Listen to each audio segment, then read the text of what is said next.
Greetings out there in YouTube land. This is Morris, man, and as always, I thank you guys for coming to my channel. Today I'm going to touch on this topic, be relevant.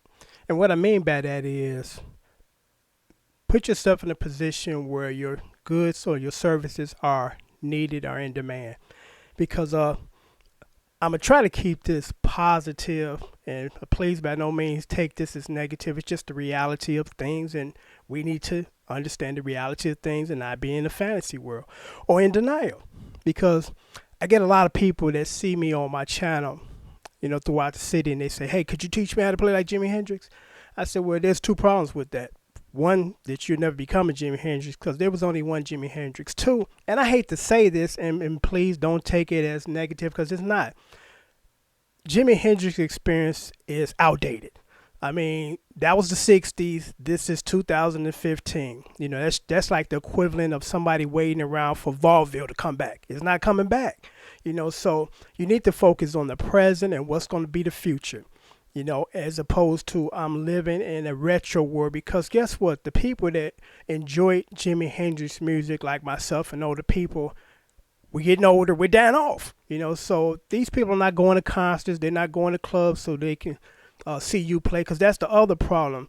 If you do acquire these types of Jimi Hendrix skills or some type of retroactive artist, not just necessarily Jimi Hendrix, where are you going to play? What venue is going to house this music? I can count on one hand in the city of Chicago and New York that still have clubs that kind of play that type of music, But again, I know when you first start to learn how to play guitar, you're not thinking about that, and it's understandable. But the reality is at some point in time, you want to get paid, because you're devoting a lot of time to this craft, meaning that you could be somewhere doing a 9 to 5 and bringing home consistent money to pay bills and take care of your family, as opposed to you're focusing on this and you're giving this a lot of your time, so it's taken away from that time. So at some point in time, you want to be able to support yourself and your family with your craft, so, and you can't do that with something that's outdated and there's no demand. I mean, if it was up to me in Morris Man world, I go back to the 80s and stay, because I love that synthesized era. I love those sound textures and being able to stack different synthesized sounds and create your own sound. So I long for those days, but I know that those days are not coming back. So it would not be in my best interest to focus on trying to learn or keep playing all that stuff when I don't have a place to play it. Now, if you're just somebody that, got a regular 9 to 5 and you just like playing music from your era, that's fine. I mean, that's wonderful.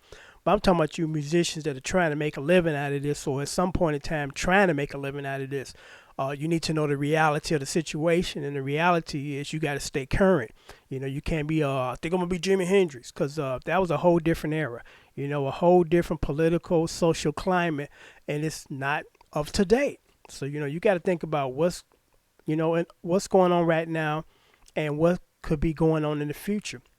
Because a lot of times the present kind of tip you off as far as what's going to happen in the future. And I can make a bunch of guesses and observations or analysis, and they may not even be accurate or true, so therefore I won't. But I thought it was important to do a video like this for you young folks, that you need to be aware of the reality of things. Because here's something interesting. And I'm going to try my best to not make this or divulge any identities. I'm just going to tell you a story. I ran into some people that know that I do what I do. And they said, could you help me? I have a friend who, is a good singer, and they was just almost on this particular TV show, talent show. And this particular person's like in their 50s or 60s. And my first impression or thought was, why is somebody at that age and that stage of their life thinking that they're going to get a record contract? Because, again, here's the reality, and I'm talking from experience in the music industry. You can get signed at 19 or 20, and you could reach 30 years old, and they're going to most likely try to get rid of you because they figure you're getting old. We got these new people coming in, and we got a new fan base, a new audience base, so you becoming outdated. So they try to get rid of you even when you already been in the business and proving your talent. Now, the reality of you coming in at 35 or 45 or 55 is just very unrealistic. Most likely it ain't going to happen, but, I didn't have the heart to tell these people that, this is the reality of the business. You missed the boat. It's plain and simple. The music industry is very youth oriented. There are a handful of people that you can count on one hand that's been around for 30 years, like a Prince or Madonna, but that's atypical. That's not the norm. So some of us just don't realize, the situation at hand. And you try not to be the bearer of bad news because I'm, by just nature, I'm a very positive person. I don't like raining on nobody's parade. I don't like giving bad news. But again, you have to be, you know, aware of, again, the reality at hand. And there are just some things that it's over. It's never coming back. If it has a quick surge, it's going to leave quicker than when it was in vogue. So I think it's important, for me to convey this to the young people that's inspiring to, do some things. Don't look back. The present and the future was this way, not this way. The 60s is over. Jimi Hendrix was an unbelievable guitar player. And that was a wonderful time in music.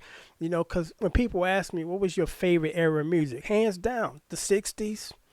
And really so much the 80s. The 70s was good, but I was at a certain age and I was hearing a lot of stuff that was not upbeat and positive. 'Cause that's just my personal experience. The 70s was, stumbling, falling, learning type of era for me. But, I came into my own because I was becoming a young man and being able to acquire my own things in the late 70s, early 80s. So that's why the 80s is near and dear to me. And then I grew up on 60s music. So again, that's why, I have a soft spot or a part, a part of my heart, that goes out to that type of music in that era. But again, I'm not gonna, continue or ramble here. But the point I'm making is, be realistic, focus on the present and the future. You can't resurrect a dinosaur because they're not coming back. They're dead and they're gone. So you have to keep moving on. So take that energy and enthusiasm that you have and put it towards something that's going to be for the present and for the future, this close future. So on that note, I'm signing off, and I hope that this video makes some sense. So take care. Thanks for watching.